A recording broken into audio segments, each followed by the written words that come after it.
We begin with nothing. And out of nothing comes everything.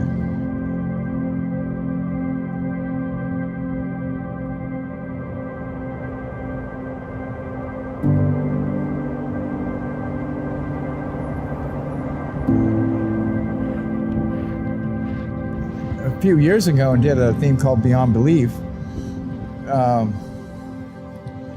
But I decided to reprise it with the emphasis on not belief or questions of faith, but on actions and ritual. And specifically, I was thinking of the Oracle of Delphi in ancient Greece. And one of the mottos there was aimed to be associated with the philosopher Socrates, and that was know thyself.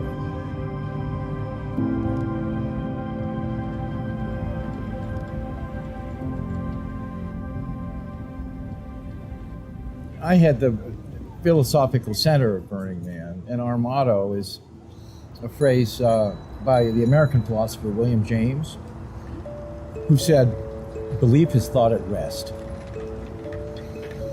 And if you don't make room for the unknown in your world, you'll probably end up by trapping yourself and cutting yourself off from the world.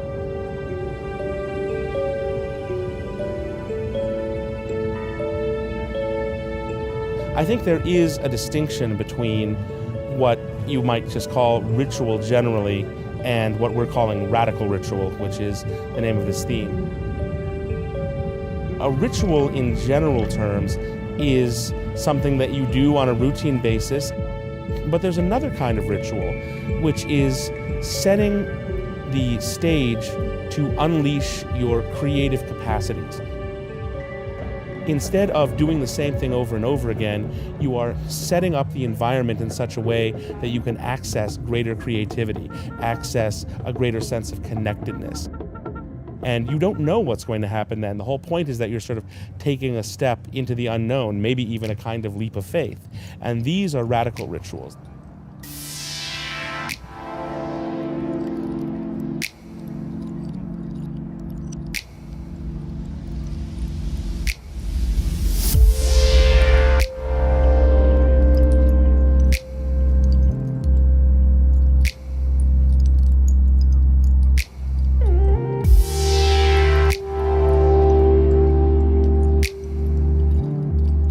Since I can remember, the first act is to locate with the GPS the center from which the entire city is surveyed. And what that results in is that as people walk down these radial streets, the man is always hovering before them. And indeed, every turning, every dimension of the entire plan of the city derives from that infinitesimal space.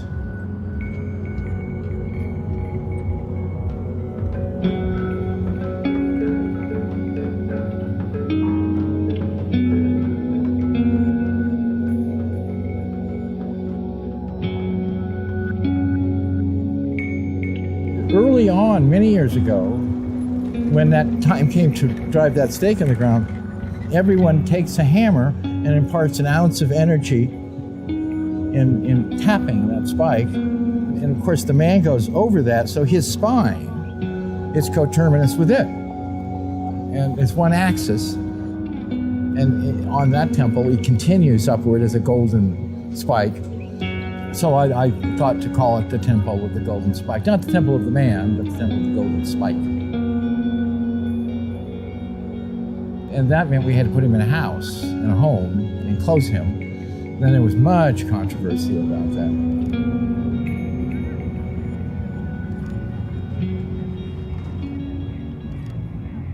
This is the first year in Burning Man's history that the man has been enclosed in a space, even a temple-like space. And in many ways, when we first published that, people were appalled. They were sort of horrified. What are you doing? At the end, there was an argument we had. Well, leave it open so you can see the whole figure as you move toward it. But I said, no.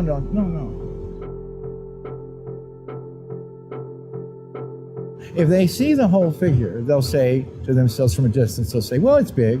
And they'll grow used to the fact that it's big, and when they walk in, they won't even look at it because they know what it is, they think. I said, no, we put a door in front, so they walk in. To having to elevate their gaze, actually bend the top of their spine until they feel almost as if they'll topple over, so that he feels impossibly large, vastly larger than they are. And that will inspire awe. And then you started to get these comments that, no, this is perfectly appropriate because isn't this the man's home? And by combining the figure of the man with elements of the temple, which are, thoughtful and mournful and more sober, you've sort of encapsulated the full continuum of ritual in this one structure.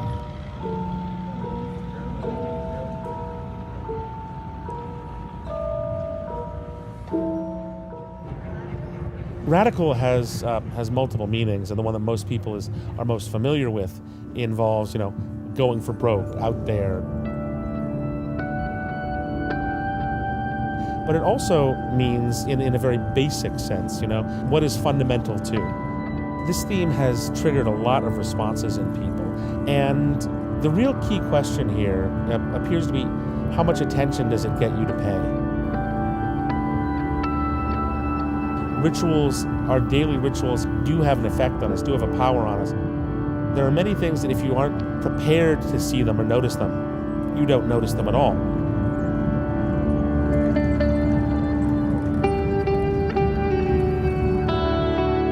And we wouldn't ask anyone to believe anything, but we provide them with experience, and then they'd have to work to construe that as meaning, their own meaning in their own lives. And I think we'd fit in.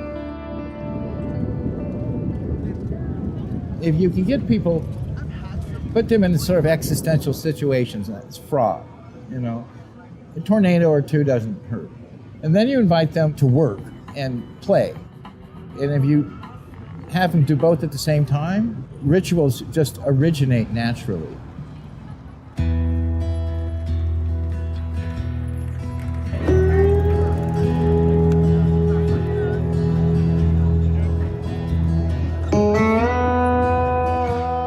Labor takes you away from your ego, and play frees your imagination from incessant self-concern. And combine those two things that make you self-forgetful, and you'll inherit a lot of spirit and soul. And then what happened in instance in time, rituals just originate naturally. Not even thinking about it consciously, just having internalized them all, you just do it. Again, it's about doing.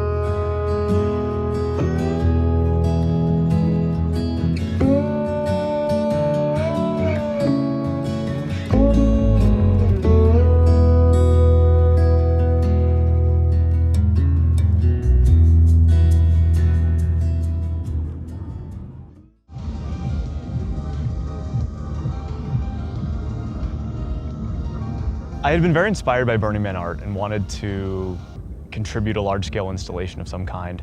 And the question was, what could we bring to the playa that might be missing? And so that's kind of where the idea for the tree came, and we were doing some research online and found the tree of Tenere, which was a tree that grew in the middle of the Sahara Desert. And it used to attract desert traders and travelers during their journey across the Sahara.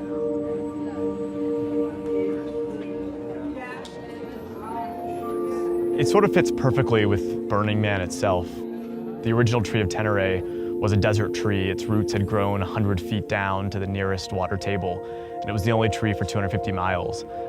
That original tree was actually much smaller than this one. It was an acacia, and completely unremarkable in many ways, but because it was the only tree around, people would go out of their way to meet under this tree for shade, for community, for ritual, and for rest.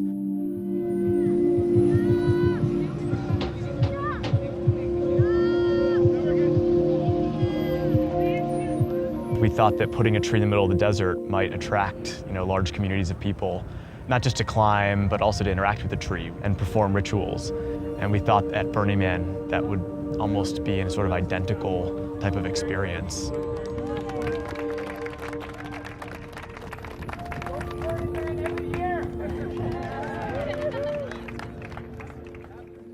We never actually saw the full thing put together until we came out on the playa to build it. The tree came in 40 pieces, and we had to string 3 miles of wire for power and data before we could assemble the limbs and put them onto the tree and put all the leaves on. And that took 3 or 4 days alone. It was a really, really difficult process.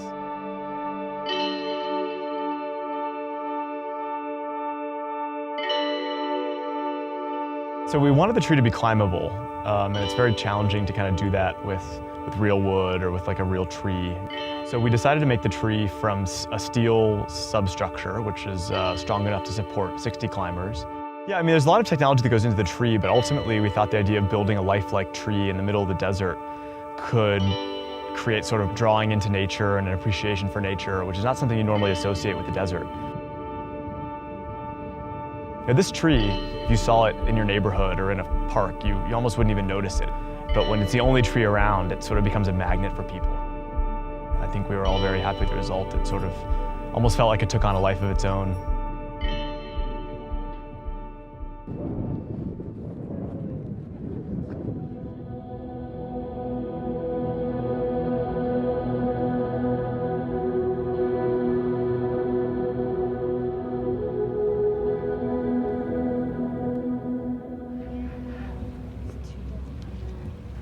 I'm an artist and been coming to Burning Man for the last 8 to 9 years. This year is special because my partner and I wanted to bring out an actual art piece to bring to the playa.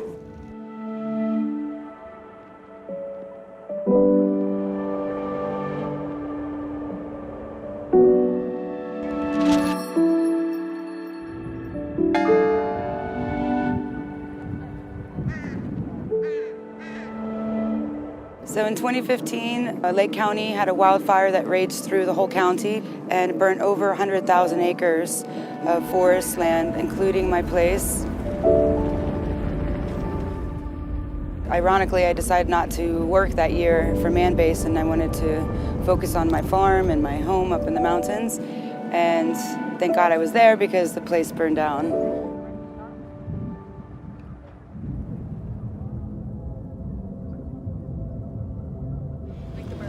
No, it's a raven. It's a raven? Representing the magic of the unknown. You fall into the unknown, you never know how you'll be caught. Oh, I love that. It's a memorial for the Lake County fires. Burned down like 100,000. So the place where we've create all this is called Raven's Landing. And so we have a bunch of ravens. And so we wanted to create a home and a special space for the ravens. So the idea was to take the burnt trees and the beauty that is in the forest after a fire and present it to people. Beauty lies in a burned forest. The life has already been taken, and the space is to have this kind of opportunity to preserve the wood. An illustrator, and Lena is my mentor too, and her stories inspired me a lot. At Raven's Landing, we always thought about building tree houses, but we didn't want to kill the trees or harm the trees. So now kind of nature made this setting, and also it makes it more real that they've been already burned. All these trees have been hand-chosen by Ava and I to become part of this project. They were previously burnt in the fires. This here is really special wood. This is manzanita wood. It's different than the oak, but this also burnt up in the fires. When we took them out of the forest, it's very different. We had to debark them so that there was no moop, and then we recharred them back up to look burnt and then shellac them. When you're working with natural and you want to keep it natural, you let it be what it wants to be instead of manipulating it to what you want it to be. So I left these ones black, but what's interesting about the manzanita is as I sanded down more and more the layers, it got more and more beautiful. And you could see these stripes and these movements and the colors coming out. The more we take off our layers, the more beauty we have inside.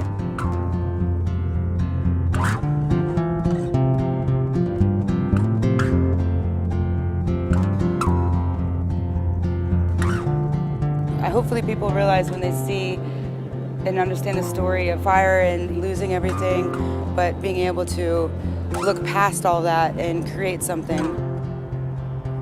2 years ago, I had nothing. I didn't even know who I was in a way because I lost everything. with the help of Burning Man organization and the grant that we were able to create beautiful artwork to bring to the playa for thousands of people. I know there's a lot of people still holding on to the idea of their loss, and hopefully something like this will kind of give them that inspiration to let go and move on.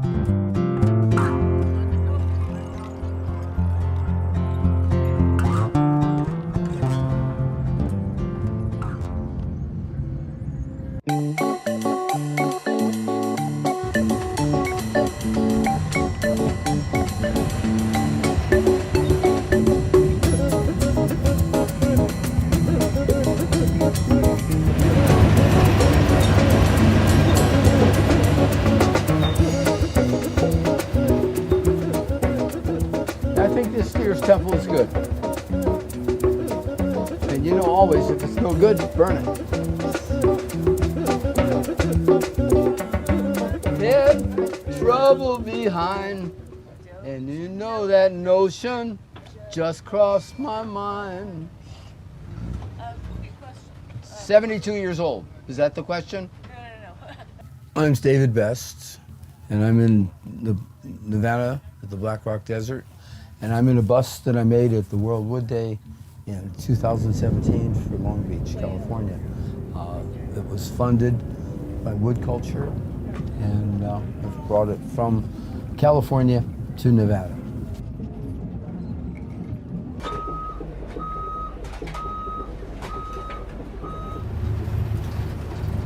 I'm happy. I thought maybe the man base was going to try to take away from the temple. But you can't. The temple is a different thing than this, you know? And so that made me happy that both of them could survive, you know? This is a place where all hell breaks loose, and everybody should be happy and yell and scream.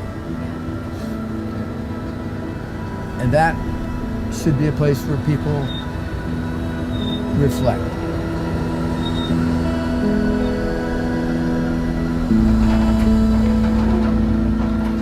Everybody has rituals, you know? When you get up in the morning and you brush your teeth, that's a ritual. You know? You get home at night after work and you take off your clothes and you sit down and you have a cup of tea or a drink. That's a ritual, you know?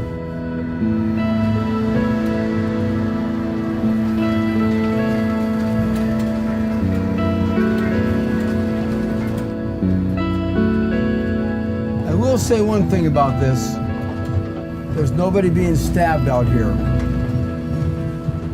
There's no one being stabbed or beaten. And you're safe to be gay or black or transsexual or have big breasts or little breasts. You're safe here. It's a community that respects that diversity. And that is pretty unique. I've come to the conclusion that putting a bunch of crosses on something, or Buddhas, or Stars of David, or Islamic prayers, does not make a place sacred. You know, that's religion. And something sacred is something different than religion.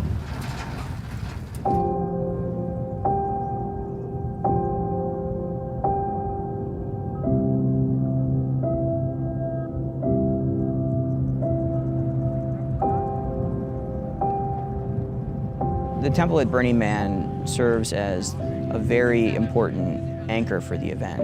It is a counterbalance to the party of Burning Man. Most of the rest of the city is about celebration, which is incredible. It's a great way to express yourself. But I think something that was missing was a place for grief, and the temple over the years has filled that role and is a very, very important part of the entire event. The temple is always a place of healing for people. But this year's temple, we have a broader message. It's not just about healing for people, it's about healing of the disruptive balance that we have in our forests. Our millions of trees are dying or dead in California. We want to bring attention to that, and We want to let people know that it's important then to remove the dead trees and show that these dead trees are useful. I've been working on this project for a year, and I started thinking about it actually before Burning Man last year. When I was coming to Burning Man, I drove through Yosemite, and I looked down, and in the valley next to Yosemite, it was 50% of the forest was dead. And I thought maybe we can use these dead trees to build something in the community that will bring awareness to what's happening in our environment. The Burning Man temple this year takes a bit of a new take on what the temple is. You know, Burning Man can sometimes have a reputation for not being very sustainable. It takes a lot of energy to bring art out to the desert. So we wanted to try to find a material that was more sustainable. We started by choosing a very special material in beetle kill pine. Mauricia was very compelled to these dead trees, and we're able to find a source for these logs to be donated to our project. You can't really use this stuff to build a house. It's not commercial grade lumber, but for the temple, it was perfect. For the most part, all the other lumber that's used here on La Playa comes from trees that were alive, that were cut down and made into lumber. And last year's temple, which was reclaimed pallets, all the other temples were conventional timber that were derived from live trees that were cut down and brought here. These were all dead trees. So once we found this more sustainable material, the next consideration was, how can we create a system that lets people understand that this is a unique type of wood? So we milled all of the pieces into 3 inches by 6 inches, which is a very large dimension. So as soon as you see the temple, you know something's going on here. Like, this is not a normal structure.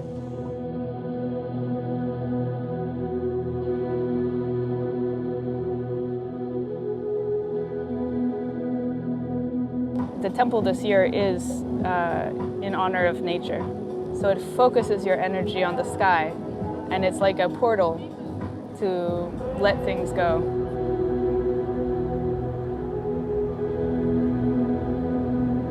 The temple is already a sacred space. What we did a little differently this year, instead of having a chandelier and a central altar, we made a void space in the middle, and you can stand in the center of the space. And we had a Native American elder from the Paiute tribe come on Saturday to do a blessing at the temple. And when he came inside, he looked up and he said, "Oh, this is a basket, and we're basket weaving people. So this building is like speaking to our culture and our history."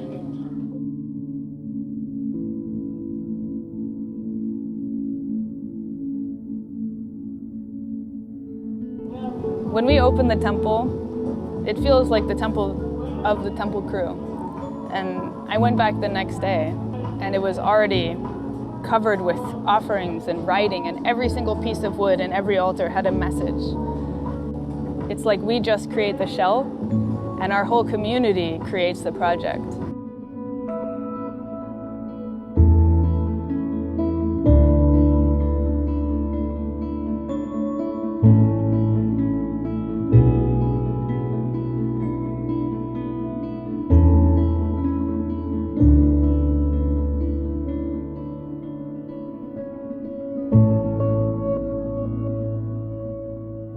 The temple this year was built by 1/3 of the crew that I'd worked with over the years. The temple always affects the community because it's a place for forgiveness and reflection. So they know the rule. They have to make a place that's sacred, and they're treating the material as if it's sacred. I think they've done it. You know, I think they've worked really respectful as a crew, and they built a temple that's totally like theirs and not like mine. Do it better though, right? Last year we used reclaimed timber to build the temple. This year we're taking it up a notch, and we're actually built a whole temple out of dead trees. No live trees were cut for this temple. My role this year is the ecologist. So I provide the expertise into understanding the story of the wood and elaborating on it. So in 2016, I was involved in the World Wood Day event sponsored by the International Wood Culture Society. We built a beautiful stupa in Bungamani in Kathmandu.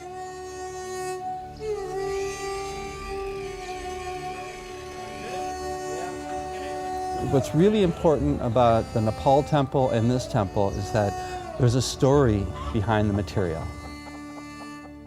In Nepal, it was reclaimed wood from earthquake rubble, and in a way it was hopefully using that wood to rebuild connectedness and hope for the people who are severely affected by the earthquake there.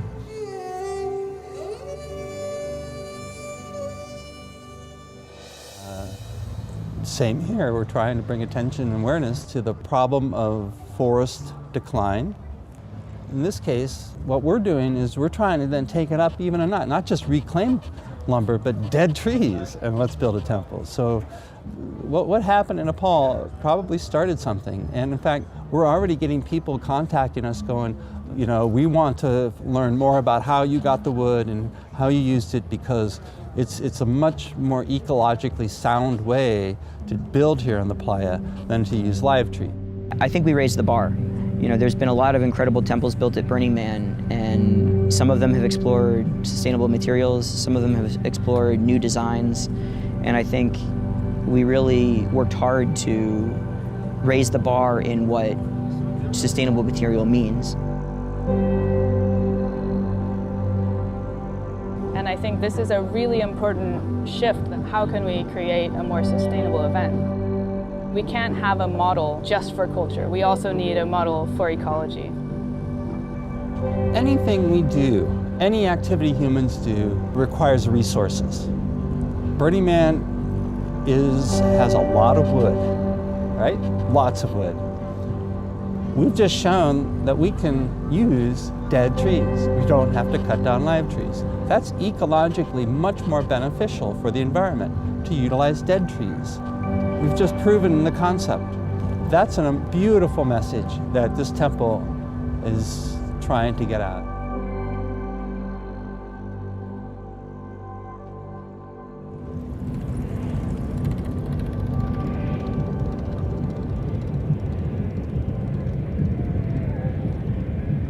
You know, in the history of mankind, the rituals and religious traditions that people follow, it wasn't because someone said, we have a belief, now let's illustrate that with this.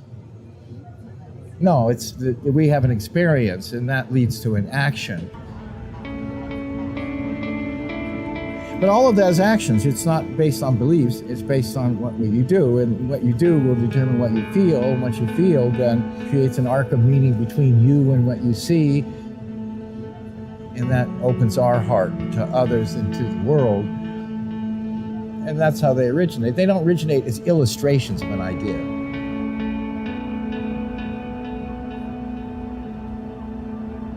Well, a lot of that kind of ritual, what I would call radical ritual, involves things like exposure to nature, involves things like engagement with art, and Burning Man combines all of these things to a great degree. And so you have play, you have art, you have the stark beauty of nature, you have yourself engaging in activities, and all of that combines to create an atmosphere where it's very easy to find yourself outside of yourself, experiencing higher creative powers or just connecting in a different way with other people.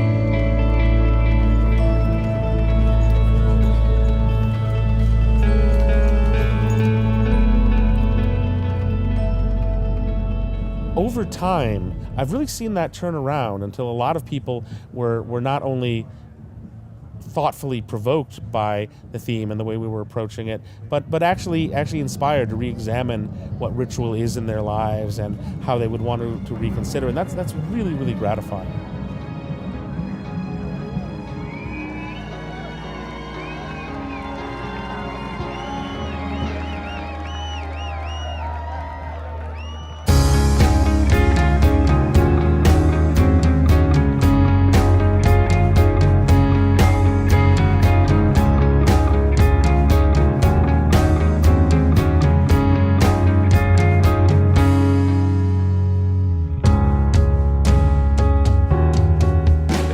wonderful to come out here at night and see so many people under the tree that you almost couldn't fit. I think most people thought it was a crazy idea. There's 20,000 leaves, 140,000 LEDs, and we invited artists and technologists from around the world to contribute light patterns and to do integrations with different sensors. And so we wanted people to come together in kind of creative acts, which are rituals of Burning Man. And then all the participants who came and interacted with the tree and enjoyed it are all part of the story of this. And I think that fulfilled our wishes that this become a place of community and rest, just like the original tree of Tenere.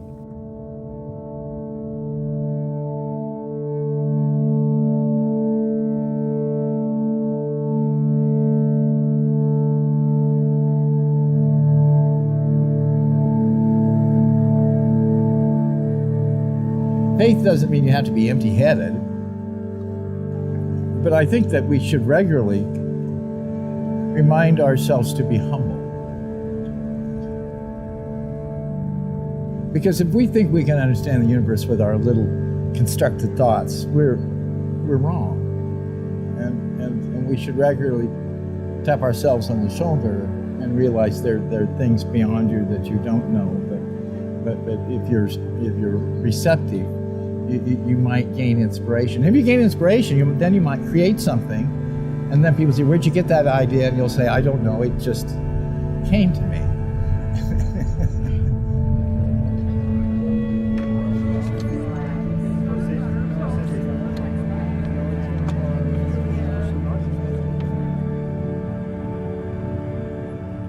We get into our habits and our daily lives because they're the things that we need to do to keep going. But why do we live in the first place? What is it that makes life so engaging and rewarding? And I would say it is the kind of activities and mental states that are involved in either creating or experiencing radical ritual, acts of creativity, acts of human connection, acts of establishing a rapport with something greater than yourself.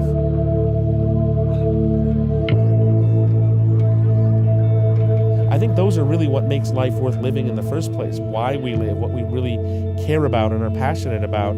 So in many ways, I think this is kind of activity allows us to reassert our humanity. That this large city, which is called a playa, it's Spanish for beach, and I think that in relation to our future in the world, it's like that original beach. And it's going to grow again. So it's not just a party in the desert.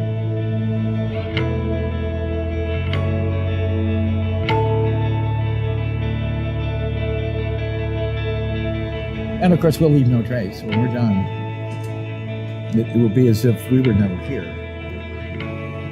And we have to do that so we can do it again. It's ritual.